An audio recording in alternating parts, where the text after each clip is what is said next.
Hey guys, welcome back once again to Lauren Levels Up. I hope everybody is really well. Today I have for you a video on how to effectively get your makeup brushes clean and sterile without the need for all of this specialist equipment that I see advertised nowadays. It's just my personal opinion, but as a professional makeup artist, obviously I have to be cleaning my brushes a whole lot. Every single time I use them, they have to get cleaned. So it's not always practical for me to be able to use all of these specialist bits and pieces, you know, these sort of silicone mats that you see, and the kind of motorized things where you put the brush in and it spins it around and cleans it that way. They look fantastic, don't get me wrong, when I've seen them in action, but they don't come cheap. And I just think that this whole process can be a whole lot simpler, and I will show you that very shortly. So today I have done a bridal trial. So as you can see, I am back in my scruffs already, and I have right here a whole bunch of makeup brushes that we need to get clean, along with my own beauty blender from this morning. So we will be including that as well. And I think you're going to be pretty surprised basically at the simplicity of the way I get these clean and the things that I use in order to do it. So before I get started, don't forget that if you do enjoy this video and you find it useful, please give it a thumbs up and a comment, maybe even subscribe to my channel. I do upload videos every single Wednesday, so if you want to see more from me in the near future, then you can hit that red button just down below the video. But without further ado, if you would like to follow me to my kitchen, then I will show you exactly how I get my makeup brushes clean. So then guys, welcome to my kitchen. Apologies obviously for the audio quality, might be a little bit different while we are in here.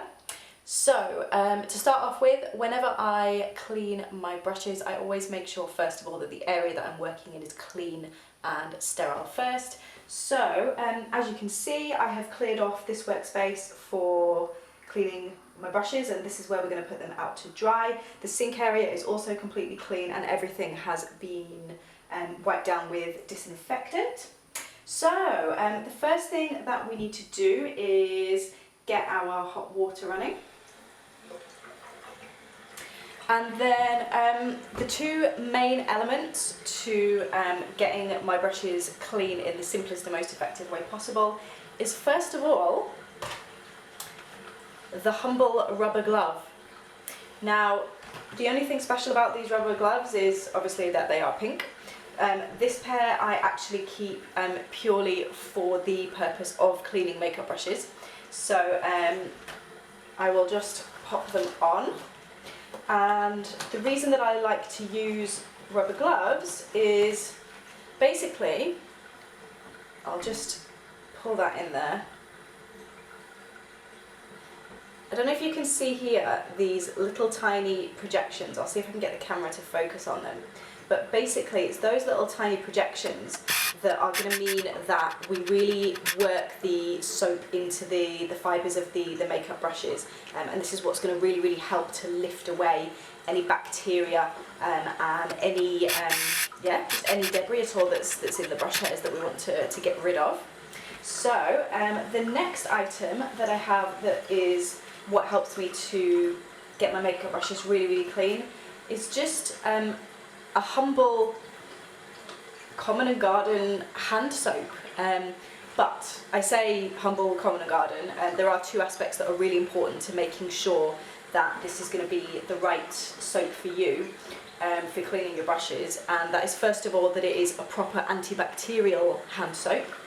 Because we need to be killing the bacteria that are left in the brush fibres, and second of all that there is something in the name of it that implies that it's a little bit more of a caring formula, so kind to skin or pH neutral, something along those lines, something with that slightly milkier formula that isn't going to strip all of the moisture out of the brush fibres. It's going to help to condition them as well as killing off any bacteria that are in there. So this one, as I say, is my favourite one that I've found. It really, for whatever reason, really does lift all of the pigment out of the brush and obviously kills any bacteria at the same time. So let's get started first of all. I tend to start with the largest brushes first. So this is just a synthetic powder brush. And I'm going to go ahead first of all and wet the brush. I always hold them facing downwards. We don't want the water to run back up the brush and into the frenel of the brush here, because that's what's going to damage them. So we need to hold them downwards, saturate it with water, get some of that soap into the palm of the hand where those projections are, and then I'm just going to work that into the fibres.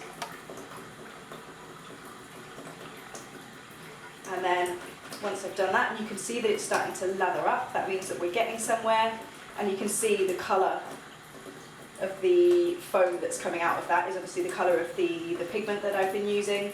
So I'm really going to work that into the bristles, and then we're going to rinse it off using that same, almost like a pinching motion, to get all of the soap and all of the product right out of the brush. Just spend some time getting that out, and then once you've finished, give it a little squeeze, check that the water is running clean, which it now is. And I tend to just give them a little shake just to get the bristles back into a normal pattern of how they should sit.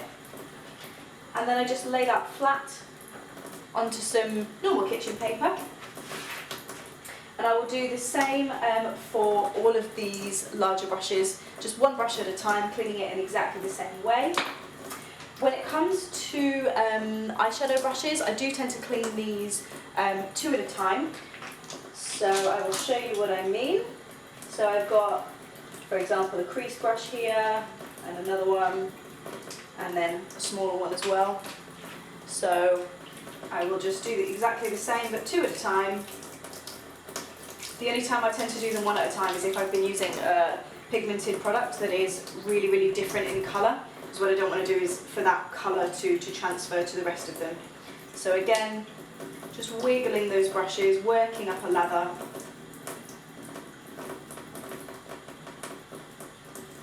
Until you can see that the water is starting to come clean.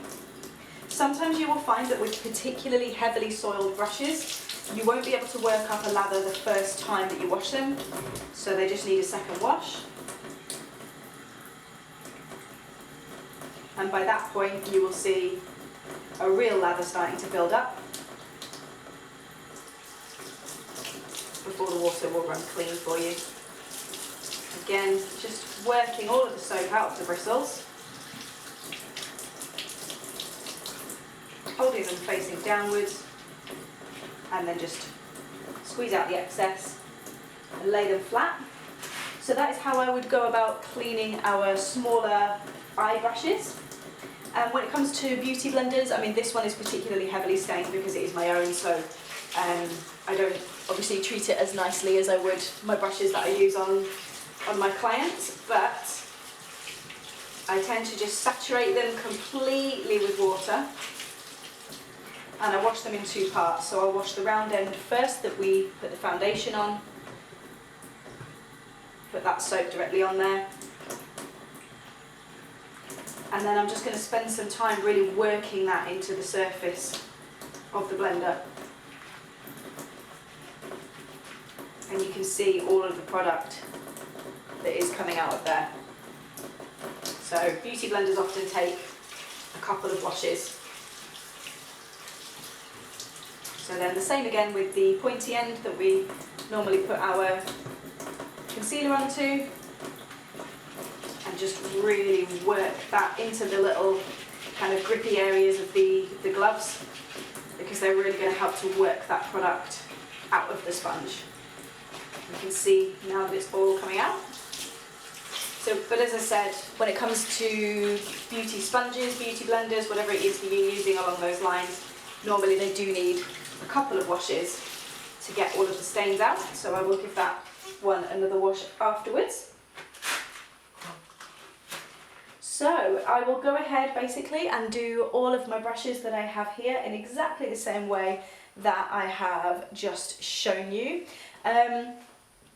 just as a side note, this is not a necessary step if you're just cleaning your brushes for personal use, but as a professional I also tend to, when I'm done, I will just wipe over the handles of the brushes with an antibacterial wipe or something like that, and then as a final step, again, not something you have to do if you're just using your brushes for personal use, but I do have a product called I think it's called Wipeout by BeautysoClean, which is a really fantastic product for just that last little bit of sterilisation if you're using your brushes for professional use. And I will link that product if you would like to know more about it in the info box below. But as I've said, if you're just cleaning your brushes for personal use, these two things really are all that you need to get your brushes clean and sterile. So I hope you enjoyed this video today and that you found it useful. I'm going to get on with cleaning the rest of my makeup brushes, and I will see you very soon in my next video. Bye!